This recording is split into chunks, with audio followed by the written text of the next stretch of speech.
Welcome to Unjaded. I'm excited to have you here today. If this is your first time, welcome, welcome, welcome. And if you are a regular listener, thank you for being here. I'm looking forward to this conversation today because we're going to be talking about what emotional authority actually feels like in human design and how you can actually work with your emotional authority. What is emotional authority? Well, it is the hardest part of my design that I have been working with or experimenting with for the past 5 years or so, and probably the most rewarding. So I'm going to tell you where to find this in your chart. I'm going to tell you how my lived experience has been working with it, and I'm going to bust some myths in the human design space about emotional authority. If you don't yet have your human design chart, please go to the website. Just pause the episode and go to the website, vickydixon.com. You can do it right on your phone. I was going to say, I know you're walking or driving. Don't do it on your phone if you're driving. But if you're walking, you can do it right from your phone. And you're going to want to have your human design chart as you listen in so that you know if this is for you. Welcome to Unjaded. I'm your host, Vicky Dixon. This is a podcast with a human design spin on building the life, the relationships, and the business that you were made for. Let's dive in.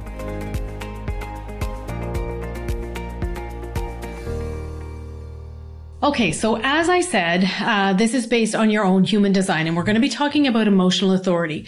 Emotional authority is the emotional solar plexus in your human design chart. So I'm going to tell you where that is first. Bear with me if this is something you already know, but just so that we don't leave anyone behind, I want you to know where this is. So when you look at your human design chart or your human design body graph, you will see on the right-hand side near the bottom, there is a triangle that will be colored in for you if this episode is applicable to you personally. If it's not applicable to you personally, that center will be white or not colored in. However, someone in your life might have an emotional authority, might be an emotional authority, because about 53% of the population are emotional authorities. And that means that the other 47% are not. And usually they find each other, right? That's the way that it works in life. So you are going to need this information as you move through life anyway. It's going to be really beneficial to have.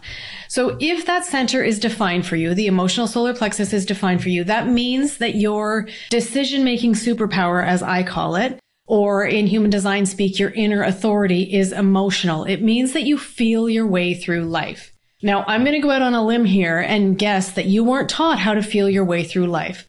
Because I know that in the generation that I was raised in, our feelings were not honored. And that's not to place blame anywhere, because I believe that every generation gets it a little bit better than the generation before. But our feelings, there was no space for our feelings. I hear that over and over and over again from the women that I work with. Like, there was no room for my feelings in my household because everybody else's feelings mattered more. And I know in my own case, I was always told I was the stoic. You're the one who doesn't operate by her feelings. Your mother and your sister, their feelings are big. Well, guess what? They're emotionally open or undefined. So what happens in spaces where you're undefined in your human design is where you will amplify things back into the field.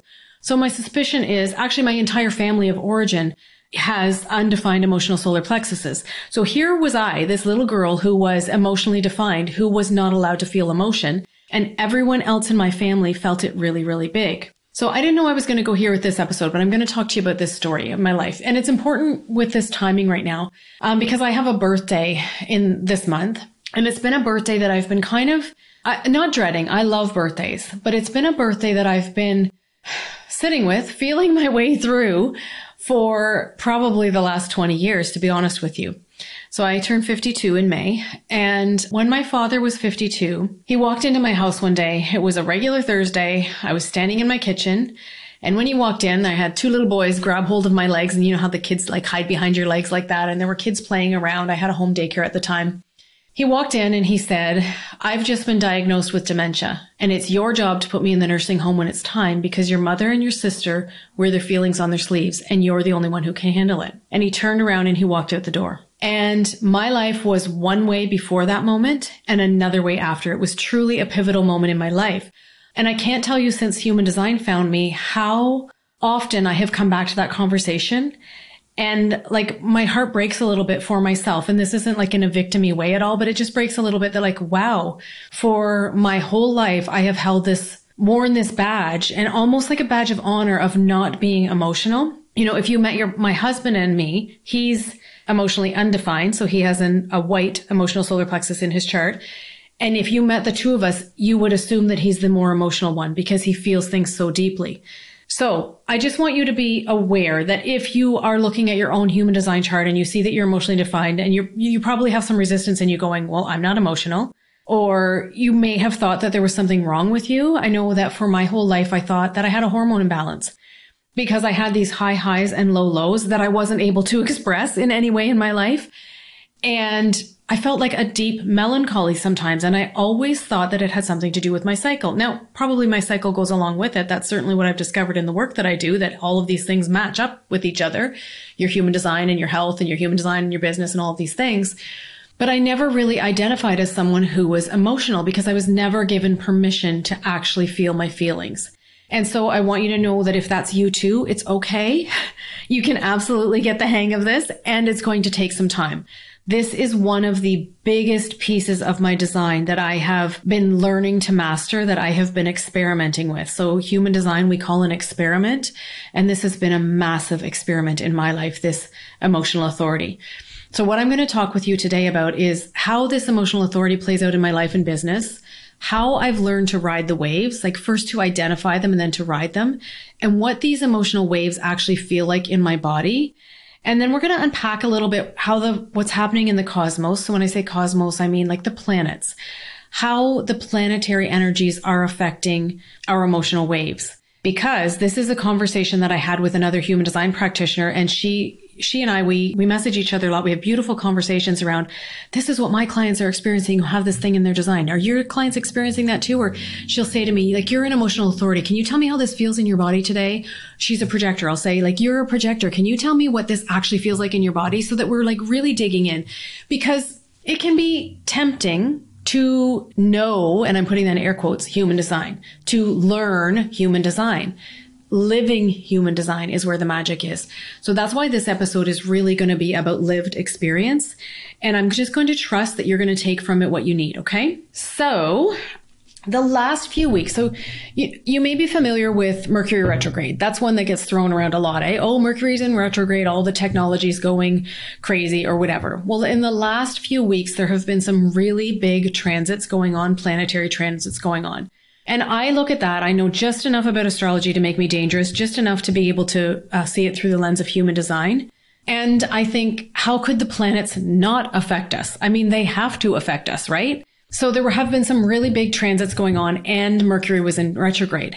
So when I was speaking with my other human design friend, who we chat often that I mentioned, we discovered by looking at different client experiences, and we're never talking about specific clients, we're just talking about this piece of the chart, and my own experience, that it was actually when Mercury stabilized that almost all of us felt completely off kilter. So in the last 2 weeks, I keep saying I feel like I have emotional whiplash because I have had these experiences come out of nowhere in my world. Some things that have been building for years and years and years that need to be brought to a head. So again, I'm the planetary stuff. I'm just going to mention some things, and don't worry if you're not there in your journey, don't worry about it. Just take what you need and leave the rest. But there was a Jupiter-Uranus conjunct Taurus, and I'm a Taurus. So this is said to be like one of the biggest planetary happenings in my own life. And that when this happened, like I had an astrology reading a couple of years ago, and the astrologist said, just keep an eye for spring 2024 because something major is going to happen in your life. And the energy of this Uranus conjunct Taurus, I think I said opposition before, but Uranus conjunct Taurus in your design is that something that's in your life now that doesn't serve you will fall away. And it's like anything that's in your way cannot stand. So you may have had that experience as well in April, and yeah, mostly in April, but we were experiencing collectively this energy, this shift collectively. And I know that a lot of us felt it very, very strongly. And for me, it was like having emotional whiplash because I went from the high highs to the low lows and the high highs and the low lows and the high highs and the low lows. It was crazy, absolutely crazy. And that's the feeling that it was in my body, was whiplash. Like it was just like back and forth, up and down, affected by the transits. So Juliana and I were talking about this Mercury retrograde situation, and what we noticed, and it may or may not be true for you. So just like you get to experience it in your own body. But what we noticed was that when Mercury stabilized was when the emotional authorities, we seemed to feel the most out of whack. It was like that was the hardest day for us. So there are 3 different types of emotional waves in human design. And I need to backtrack and tell you what that means. What does emotional wave means? So with this center colored in your design, in your chart, your emotions will come in waves. Now you could go throughout a day and have ups and downs all throughout the day. I'm talking with my hands and I forget that you can't see me. So picture like little bumps, little dips and dives throughout your day. You could go through high highs and low lows throughout the days or weeks or months. You could like once a year have like crazy rage and then it's gone. There's just different ways that it will show up for you. So the wave that I have is built on expectations. So when an expectation is not met, I tend to have really, really high expectations of myself and others. And when that's not met, I come crashing down. It's like nothing ever feels like it meets my expectation. And it is soul crushing. And then some people, it's based on like if a need is not being met, and they will just like, it's like a slower climb up to a less high than my high, and then like a drop down into rage or into anger or something like that. And then there are like the little waves that just really kind of go on an even keel. Might feel a little low some days, might feel a little high some days, but really not as crazy as what mine is. So the thing in human design, I want to bust a myth about this emotional roller coaster that we live on. It doesn't have to be a roller coaster. That's one of the myths I'd like to bust. But the thing with an emotional authority is that there's no truth in the now. Clarity only comes over time. So if you have this center defined in your design, if your authority, your inner authority is emotional on your chart, then you probably feel uncertain about things all the time. Decision making is really, really hard for you. You know, I always find it crippling to decide like which restaurant I want to go to, or, you know, I have a thing for purses, a real thing for purses. And sometimes I'll carry the purse around the store the whole time. And then I'll buy the purse and leave it hanging on a door in my home for me to look at for like 2 weeks before I decide if I want it or not. Like it can be little things that I can let myself get paralyzed in, or I did before I understood my human design. And now I just know that like I'm never going to be certain in the moment. So how this has played out over the last few weeks is that my husband and I have been trying to book a trip, and I couldn't decide on it. Like one day I would be like, oh yeah, I really, really want to go. And then I'd look at hotels online and everything. I'm like, I don't know if I want to go. And then like back and forth. And he understands now and he laughs. It didn't used to be funny for him though. Like it used to be very highly annoying for him. I'm sure it still is sometimes. But the myth in the human design space is that if ever there's a no, and this comes from my human design training, I was trained by someone with an undefined emotional solar plexus. And she taught us that if ever in your emotional cycle it's a no, then it has to be a no. And then we were taught that if it's a maybe, that's a no. And I'm going to tell you that for my lived experience in my body, that's just not true. Because if that were the case for me, I would never do anything in my life or in my business, because there would always be a point in my low where I feel like it's a no. So what I have discovered this week in particular, yesterday was a super, super, super clear day. So I've had this emotional whiplash going on for a couple of weeks where it's just been crazy high highs and crazy low lows, like probably the most I ever remember having in my entire life. And I think that that has a lot to do with the planetary transits. And then yesterday I had clarity. Like I can't even tell you how different it felt in my body to just be in this clear space. And I knew that that was the place to make my decision from on this trip. And then there was another decision in my life that just kind of happened to fall into my lap yesterday. And I was like, wow, I don't even really need to allow this other decision to just roll through my body for, days or weeks or whatever, because I'm in a clear space. So that's the gift, or that's one of the gifts in this emotional authority, is that you get to start to understand, start to play in the energy of what is this emotion feeling like in my body? And then there are days where you feel like, oh, okay, I'm actually on an even keel today. And please don't think that I'm like some wonky psycho Jekyll and Hyde kind of, it's not like that at all. It's just that I'm really in tune with, okay, this isn't really a great time to make a decision because I'm feeling kind of low about this, or I'm feeling kind of, you can get really, really excited and then you like book something or you do something and afterwards you're like, oh my God, why did I do that? What was I thinking?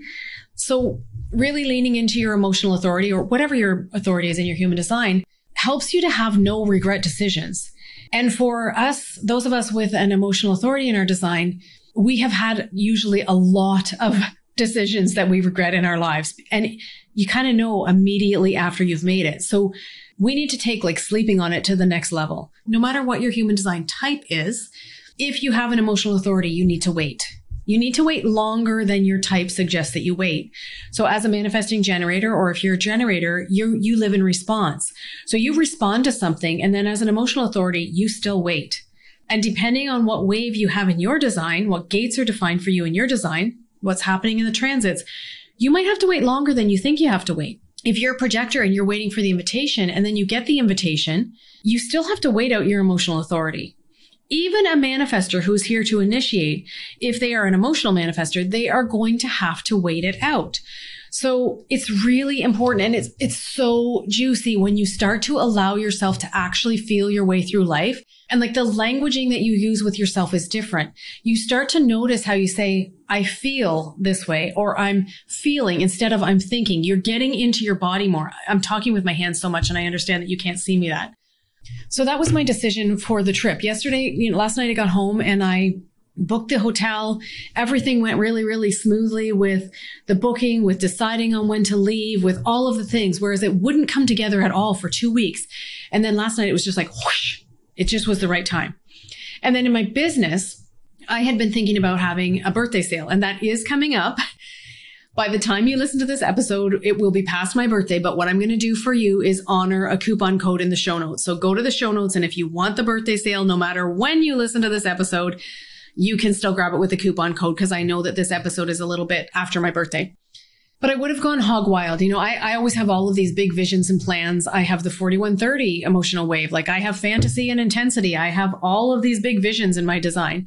And I would have gone really big with it. And then I had to sit back. I got to sit back and say, okay, how do I feel about this? Let's run this through my emotional system.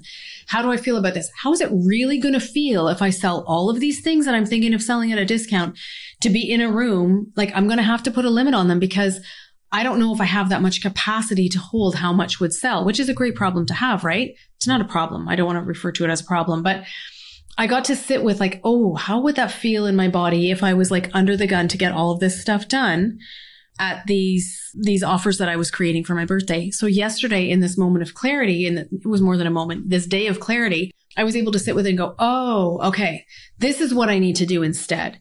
And boom, so clear. It came to me. These are the two things that I'm doing, and they will be linked in the show notes for you with a coupon code so you can still take advantage of it.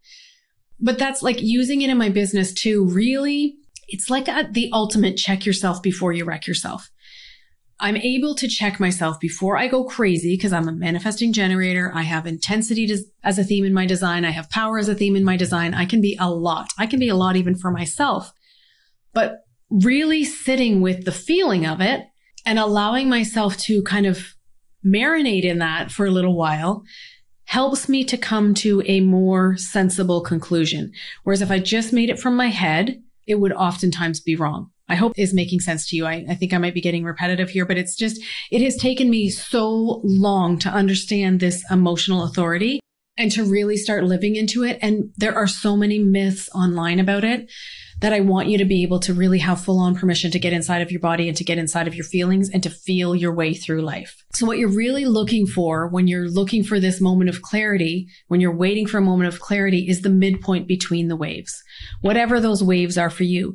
And then I want you to understand that there's no second guessing there. When you make decisions with an emotional authority from the highs or the lows or the wavy parts of your day, you always second guess yourself. Always. Always, always, always. But when you make your decision from this point of clarity, you don't have to second guess it. Now, it's said that with an emotional authority, we are only ever 70% sure of anything. And I think that that's when we make decisions, not in this clarity time, not in this moment of clarity. Because I feel like if you're still uncertain, you haven't really landed where you need to be. And there's going to be times in your life and in your business where you need to make decisions quickly, where you can't wait out the entire cycle of a wave. And so then you just have to, or you get to sit with understanding that it's okay to be uncertain.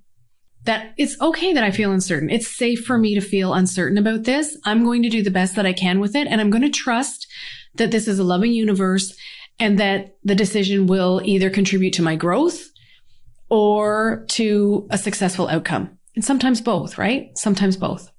So what I would love for you to take away is that it's okay for you to feel through. It's okay for you to be uncertain. And that's just a regular part of your life. That's actually how you're designed to live if you have an emotional authority. And if you have someone in your life who has an emotional authority, to be able to be a little bit more accepting of them, because it probably feels sometimes like they're driving you crazy with their indecision. And it's just the only way that they can really be in life. That's just how it is for them. And then if you do have an emotional wave and you're like, oh my gosh, this is really resonating, but I still I really don't understand my emotions at all, then I would invite you to start to keep track of your emotions. Like if you have an agenda or in your phone or something, like just a few times throughout the day, just jot down, it can be even an emoji in your phone calendar for how you're feeling. Like when you notice that you're feeling really low, like just put a frowny face in your agenda around the time of day. And you'll start to see patterns. If you do that for, 3 months or so, you'll start to see patterns in either throughout the day or throughout the week or throughout the month. Like, oh yeah, this is my low time. And then you can start in your business and in your life not to plan things for those times, or to understand that you're going to need a little bit more space in those times. And then something that we're not going to really unpack on this episode because I'm getting long-winded here, but I would love for you to just start to play in your creativity with your wave as well, because your creativity absolutely is in tune with your emotional wave. So you'll start to notice as you track your wave, oh, when I'm coming out of a low, that's when my energy is really, really high and I can go and like clean every cupboard in my house, or I can, create 6 lead magnets in my business, or I have loads of energy for client work, or I've got this art project that I want to start. And when I'm high on my wave, that's when I need to be doing, whatever it is for you. I'm not telling you what yours is going to be like. I'm inviting you to start to track what it feels like in your body, because that's what the gift of understanding your human design really is actually living your design and using it in your life so that you feel more empowered and more intentional. And it just makes life so much better when you can have that certainty in yourself, I guess is the thing, that awareness of yourself and how you're meant to operate. So I hope that was helpful. I would love your feedback. Like I said, there is a coupon code for you no matter when you're listening that you can still take advantage of that birthday sale if you would like to. And if you found value in this episode, consider sharing it with someone who you think needs to know. Just take a screenshot on your phone and send it along to them, or share it on socials, whatever works the best for you. And my greatest wish for you is that you really start to fall in love with all of the parts of your design that have felt a little clunky for you. And this emotional piece can feel really, really clunky for a lot of us. So no, you're not alone as you go through really starting to understand your emotional wave. That's how life kicks you around, right? And being intentional about your human design is how you stay unjaded.